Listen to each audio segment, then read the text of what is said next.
여러분 같이 하십니다. 신의 성품에 참여하는 자. 아멘. 다시 한번 사순절이 우리에게 찾아오셨습니다. 우리가 사순절을 맞이한 게 아니라 여러분 사순절이 우리에게 찾아와 주셨습니다. 올해도 내일부터 2024년도 사순절 40일 특별 새벽 기도회를 우리가 개회를 하는데, 말씀 가운데에서 우리 모두가 사순절의 시간을 저 자신은 물론이거니와 또 우리 교회 사랑하는 모든 성도님들께서도 영적으로 거듭나는 시간이 되시기를 바라고, 나의 영성생활에 큰 변화와 또 회복과 도약을 이룰 수 있는 아주 특별한 은혜의 절기, 그리고 정결한 사순절이 될 수 있기를 주님 예수 그리스도의 이름으로 축원을 드립니다. 두 가지로 좀 나눠서 말씀을 드리려고 하는데, 오늘은 한마당 대축제가 있어서 첫 번째 말씀만 오늘 증거하고 함께 은혜를 나누도록 하겠습니다. 첫 번째는 또 같이 하시죠. 사랑으로 가득한 용서의 음성, 나는 죄인을 부르러 왔노라. 아멘. 자, 9장 13절의 말씀 우리 함께 같이 읽어보겠습니다. 너희는 가서 내가 궁휴를 원하고 제사를 원하지 아니하노라 하신 뜻이 무엇인지 배우라. 나는 의인을 부르러 온 것이 아니요 죄인을 부르러 왔노라 하시니라. 아멘. 우리가 잘 알고 계신 것처럼 1년 12달 기독교회는 기독교회만이 가지고 있는 독특한 교회력에 따라서 1년이 그렇게 움직여지고 있습니다.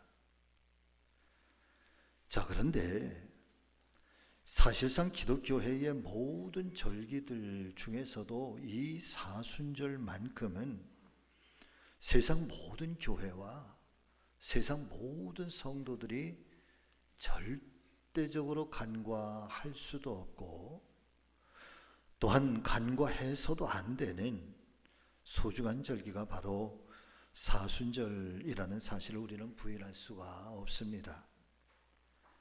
그만큼 사순절이라고 하는 의미와 그 신앙적인 영향력은 교회와 성도들에게 있어서 너무나도 소중하고 중요하고, 또 이 사순절의 은혜와 결심이 이 절기 동안에 내 안에서 어떻게 승화가 되고 또 내가 어떻게 성화되어 가는가에 따라서 남겨진 1년, 내년도 사순절이 돌아오기까지의 내 신앙생활이 승리할 수 있을 것인지 아니면 실패하게 될 것인지, 그 가늠자가 바로 사순절의 절기이기 때문에 그렇습니다.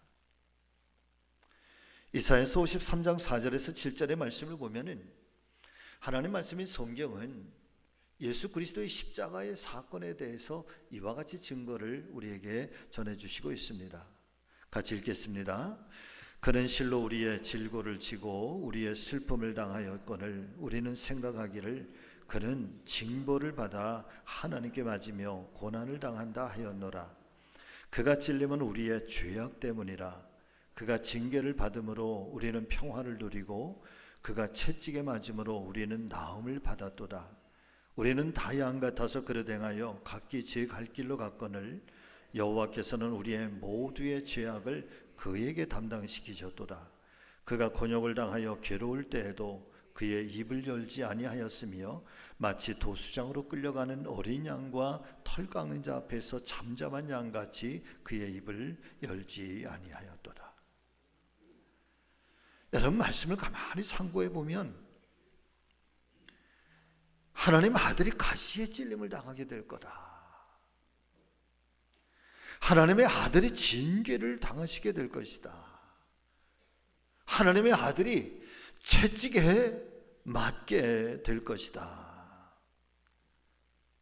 그런데 아이러니한 것은 그분께서 채찍에 맞음으로 우리가 나음을 입게 될 것이고, 그분께서 신음과 고통을 당함으로 말미암아 우리에게는 평화가 임할 것이고, 그분께서 이 피 흘리신 이 십자가의 고난으로 말미암아서 우리에게는 진정한 치유가 일어나게 될 것이라고, 그 이사야서는 이제 장차 오실 예수 그리스도의 십자가의 사건이 그분과 우리 사이에 어떤 영적 관계가 있는지, 또 그분의 그 험악한 십자가의 길이 오늘 우리에게 어떤 은혜를 끼치는지에 대해서 역설적으로 말씀을 해주시고 있단 말이에요.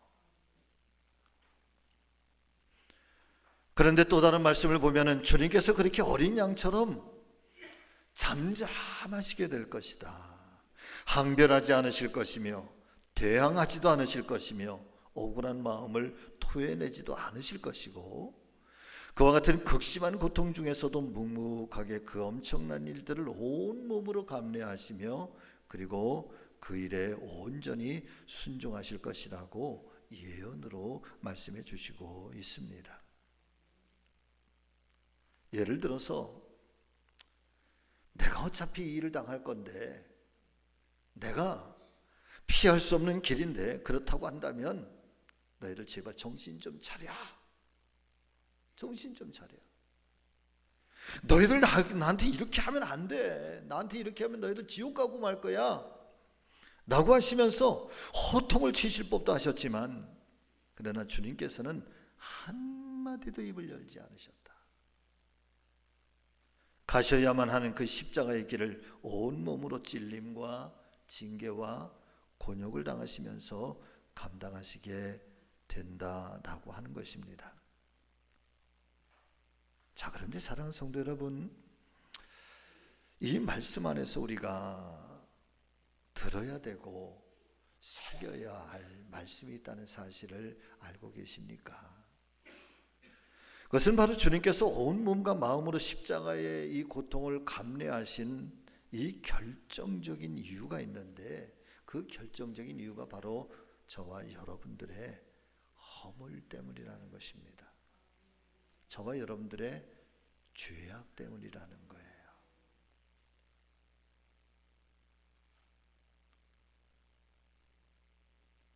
당신의 허물도 아닌 거죠.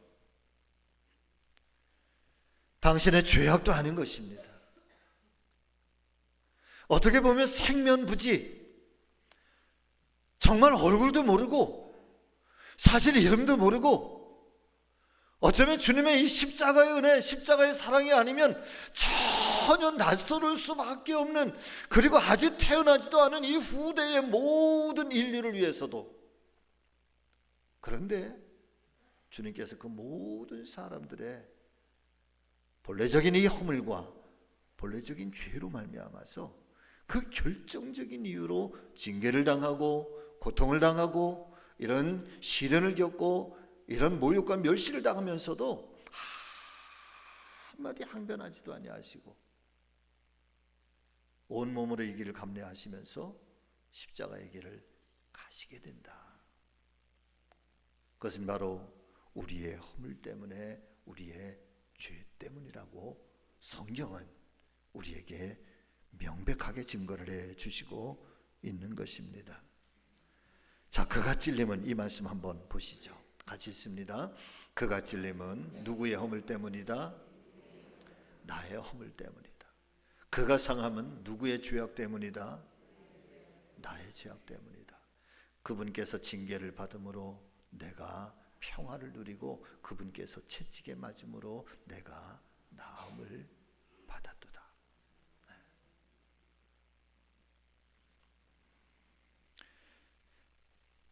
우리가 사순절을 맞이하게 되고 사순절을 보낼 때, 사랑하는 여러분, 우리가 많은 말씀들을 묵상하고 특별히 십자가의 영성에 대해서 우리가 묵상을 하면서 간절히 소망하고 또 기도하고 또 축복하는 것은 바로 이 말씀이 여러분 내 안에서 체험되기를, 경험되기를 예수님의 이름으로 축복합니다. 어제 우리 교회학교 선생님들을 위한 신앙 부흥회가 있었습니다. 아주 유명하신 목사님을 모시고 집회를 열었는데 얼마나 말씀이 은혜로운지 재미있기도 하고, 근데 교회학교 선생님들 이렇게 신청을 받을 때, 예전에는 뭐 중학교 고등학교 때도 교회학교 선생님들도 하고 뭐 고등부를 졸업하고 청년이 되면 20살이 되면 그냥 교회학교 선생님을 이게 절차예요. 이게 절차. 그냥 하는 거죠. 근데 요즘에는 젊은 청년들한테 교회학교 선생님으로 좀 봉사하라 그러면 안 한답니다. 아멘을 안 한대. 입을 꾹 다물고 있대요. 왜냐하면 너무 잘 알고 있대.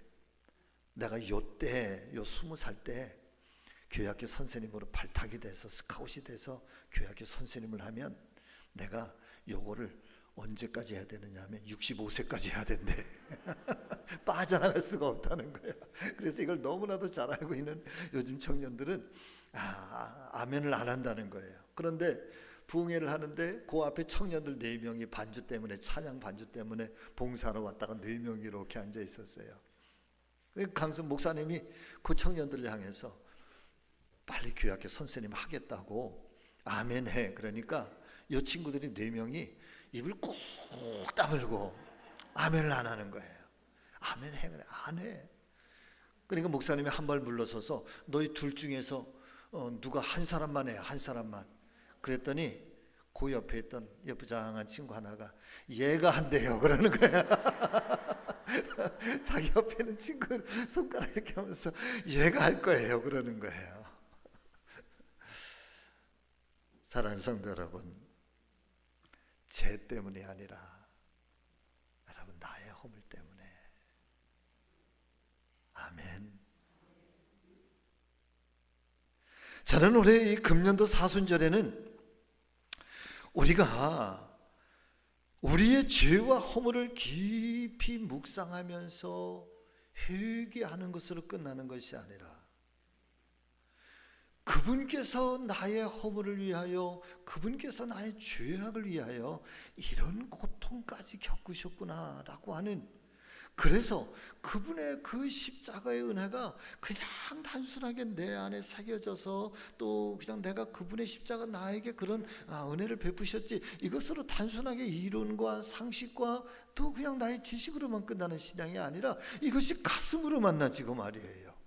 우리 뜨거운 가슴 속에서 만나져서 정말 저분의 저 십자가의 이 엄청난 은혜와 사랑이 나에게 얼마나 위대한 사랑인가, 저분의 희생이라고 하는 것이 얼마나 놀라운 사랑인가라고 하는 것이 여러분 절절히 이 안에서 그렇게 깨달아지고 경험되어지고 만나지게 되면서 그분을 향한, 그래서 주님 너무 감사합니다. 정말 주님 그래서 너무너무 고맙습니다. 여기까지 우리의 신앙이 더 나아갈 수 있기를 예수님의 이름으로 축복합니다.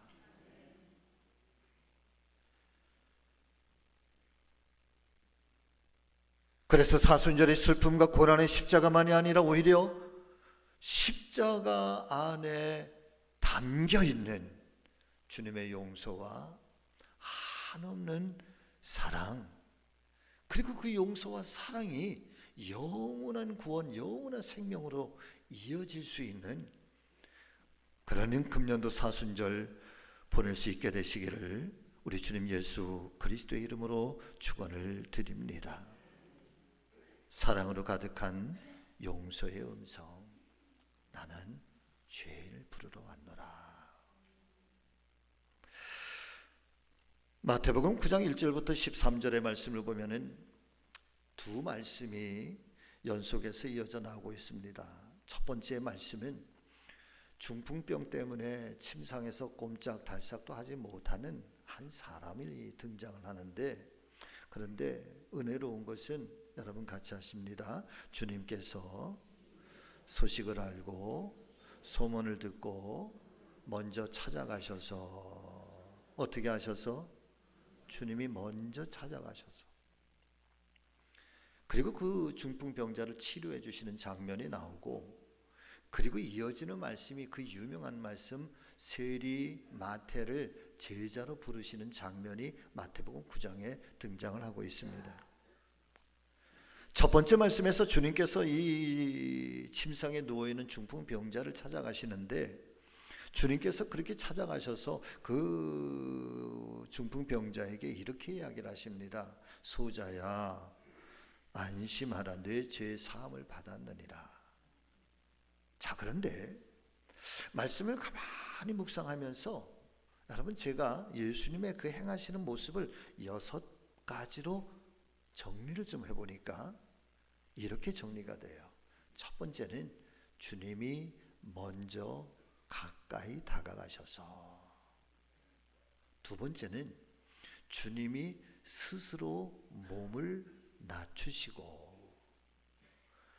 그리고 세 번째는 주님께서 무릎을 굽히신 채, 그리고 네 번째는 그 사람과 눈을 맞추고, 그리고 다섯 번째 그의 손을 잡으며, 여섯 번째 그에게 따뜻하게 말씀을 하셨다. 조용하지만 그러나 엄밀하게, 소자야 안심하라, 내가 죄 사함을 받았느니라.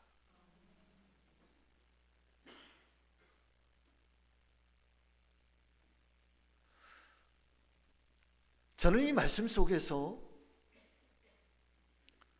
교회가 어떻게 그리스도를 닮아갈 것인가, 하나님의 사람들이 어떻게 그리스도화 되어 가는가 라고 하는 주님의 이 짧은 모습 속에서 우리가 사순절, 아니 이 사순절을 넘어서 우리가 일평생 그리스도인 예수의 사람이 되어서 살아가야 되는 우리의 삶의 방식, 우리의 삶의 태도, 우리의 삶의 어떤 그런 모습들을 이 예수님의 모습 속에서 아주 짧지만은 그러나 명확하게 우리에게 성경은 제시를 하고 있다. 저는 그렇게 믿습니다. 다시 한번 말씀을 드리면, 첫 번째, 주님이 먼저 가까이 다가가시고, 그리고 두 번째, 스스로 당신이 먼저 몸을 낮추시고 무릎을 꿇으시고 그와 눈을 맞추고 손을 잡고 따뜻한 말을 건네시더라.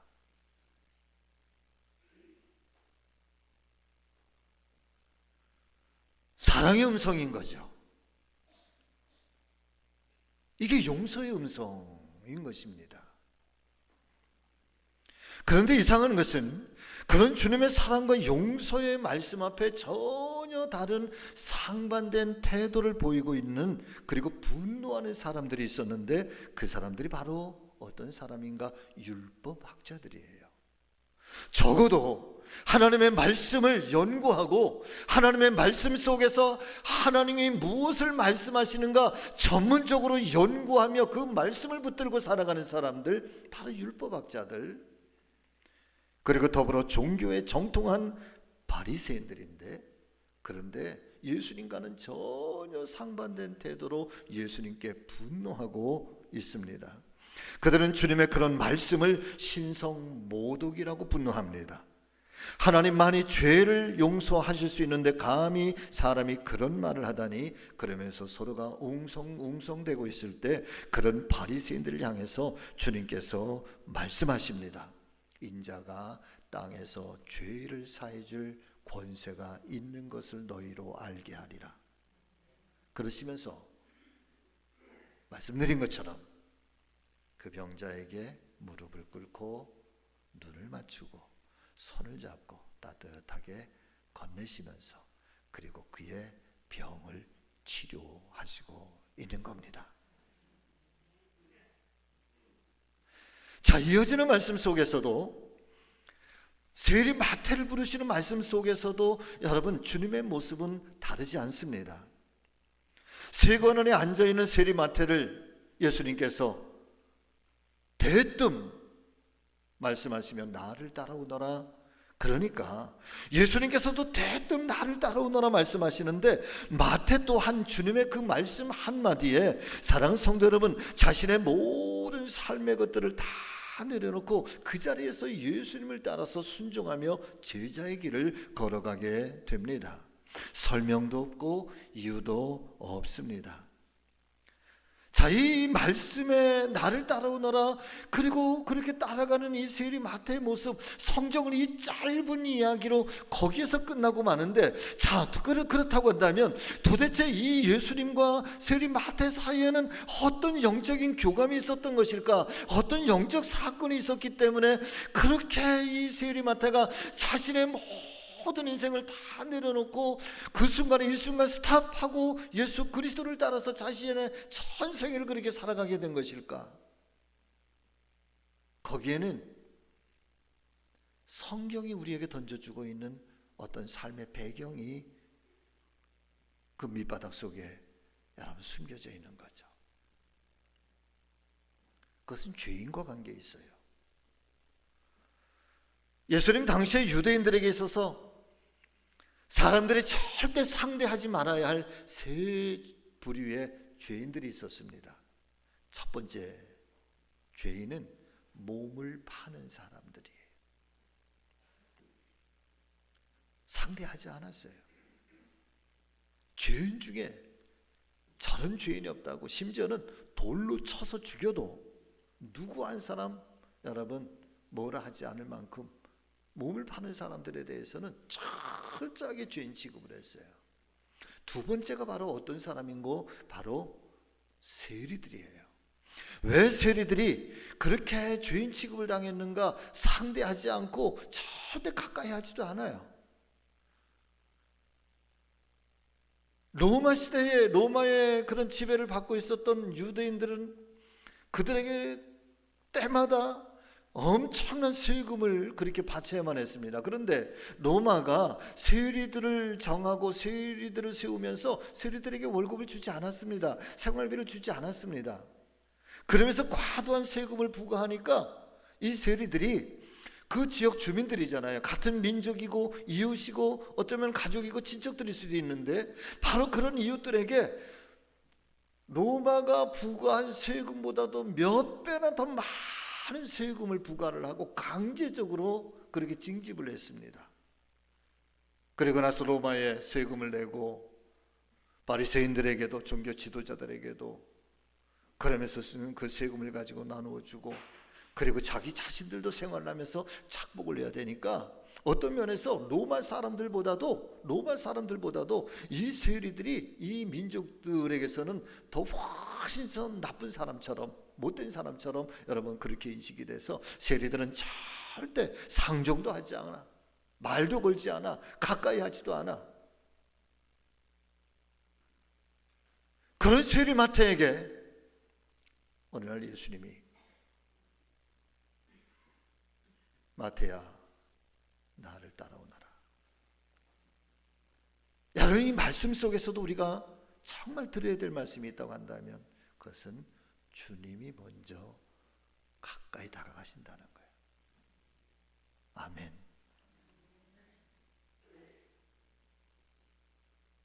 사람들은 철저하게 소외시키죠. 사람들은 철저하게 외면하죠.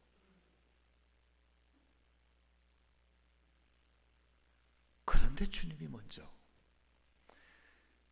그 주님의 음성 앞에 마태가 얼마나 많은 감동을, 얼마나 큰 감동을 가졌는지, 여러분 성경은 그 말씀에 대해서 마태가 뭐 감동했다, 뭐 마태가 눈물을 흘렸다 이런 말씀은 없어요.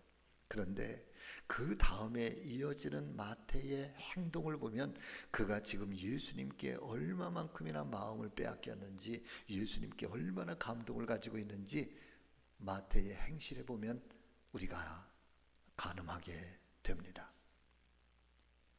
마태가 세리들을 다 불러 모아 그리고 나서 자기 집으로 초청을 하고 자기 집에서 잔치를 벌리면서 식사를 하게 돼요. 그렇게 세율이 마태의 집에서 식사를 하고 있는 그런 모습을 보면서 바리새인들이, 종교 지도 이 율법학자들이 뭐라고 얘기를 하는가 하면, 여러분 같이 하십니다. 선생이 되어서, 랍비가 되어서 죄인들과 어찌 한 자리에서 함께 식사를 할 수 있는가? 선생이 되어서 어떻게 하나님의 말씀을 붙들고 살아가는 학자가 되고, 랍비가 되어서 어떻게 절대로 가까이 해서도 안 되고 하면 안 된다고 하는 그런 사람들, 그 죄인들과 어찌 한 자리에서 함께 식사를 할 수가 있는가? 여러분, 분노하면서 예수님을 그렇게 타박하게 되는 것입니다. 그때 주님께서 여러분 그들을 향해서 무엇이라고 말씀하셨습니까? 의사는 병든 이들에게 필요한 것처럼 나는 의인을 부르러 온 것이 아니라 죄인을 부르러 왔노라.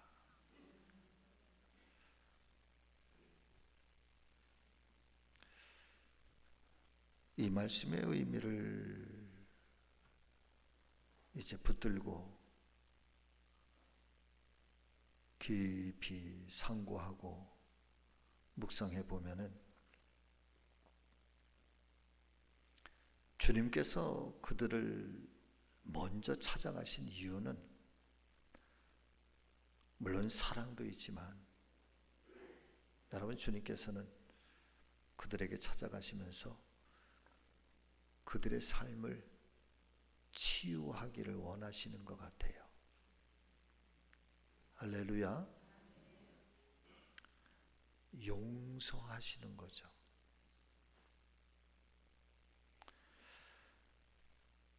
우리는 참 많이들 이야기합니다. 물이 낮은 곳을 향해서 흘러가는 것처럼 우리 낮은 곳을 향해서 갑시다. 언젠가 한번 제가 말씀을 드렸습니다마는, 제가 깨달은 은혜 중에 하나, 주님은 원래부터 높은 곳에 계신 것이 아니라 주님은 원래부터 낮은 곳에 계셨구나. 왜 그런가 하면 은혜 받았다, 하나님 제가 거듭났습니다, 그러면서 인생이 바뀌어진 그런 사람들을 보니까 뭐 인생이 막 화려하고 높고 뭐 건강하고 세상의 모든 것들이 다 풍요롭고 그냥 모든 것들이 다 잘 될 때, 그때에 거기에서 하나님이 나를 이렇게 축복해 주셨구나, 하나님의 은혜가 너무 크고 놀랍다. 여러분, 거기에서 하나님 만났다는 사람은 내가 한 사람도 못 봤어. 근데 하나님 만났다고 하는 사람들은 다 어디에서 만났는가 하면, 인생이 다 깨어졌을 때, 아주 저 깊은 진흙과 같은 곳에서 막 그렇게 나뒹굴어 있을 때, 정말 깜깜하고 인생의 깊은 어둠과 좌절과 절망 속에서 슬퍼하고 애통해 있을 때, 그때 다 주님 만났대. 그거 보면 주님은 어디에 계셔요? 네, 원래부터 낮은 곳에 계셨던 것 같아요. 네, 주님 만나시려면 여러분 거기로 가야 돼요.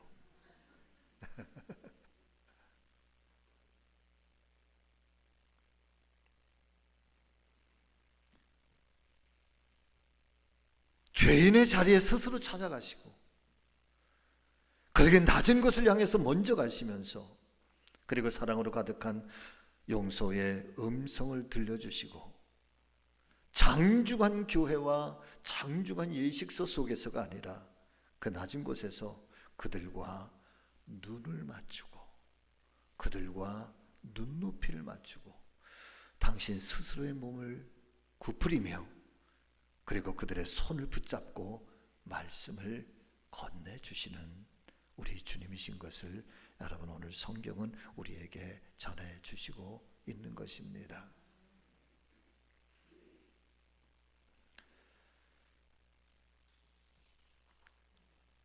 그러고 보면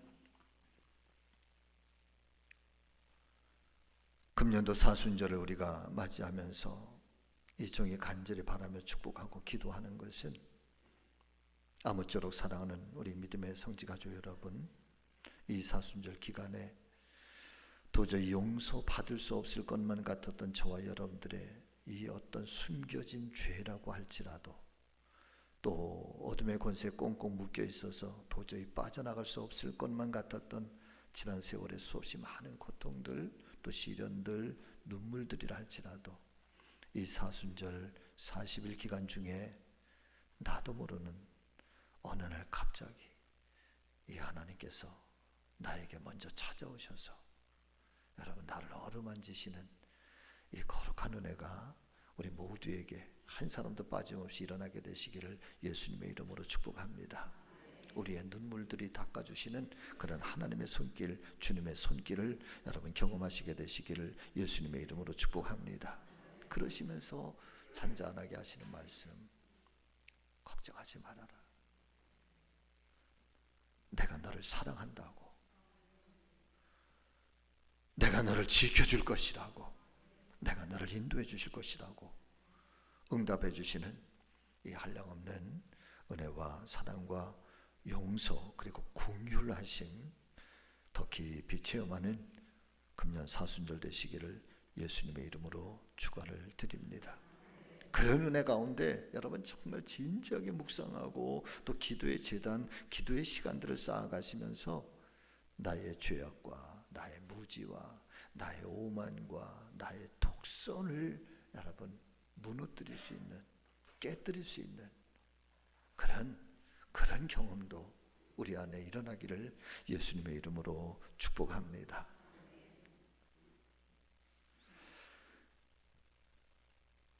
우리에게 이렇게 찾아온 사순절은 참회와 성찰의 시간임과 동시에 여러분 같이 하십니다. 치유의 시간이고 회복의 시간이고 화해의 시간이고 정결해지는 시간. 아멘. 올해는 그런 사순절, 그런 용서의 음성, 사랑의 음성을 듣는 우리 사랑하는 교회와 사랑 우리 성지의 모든 성도님들 다 되시기를 예수님의 이름으로 축복합니다. 아멘. 기도하겠습니다.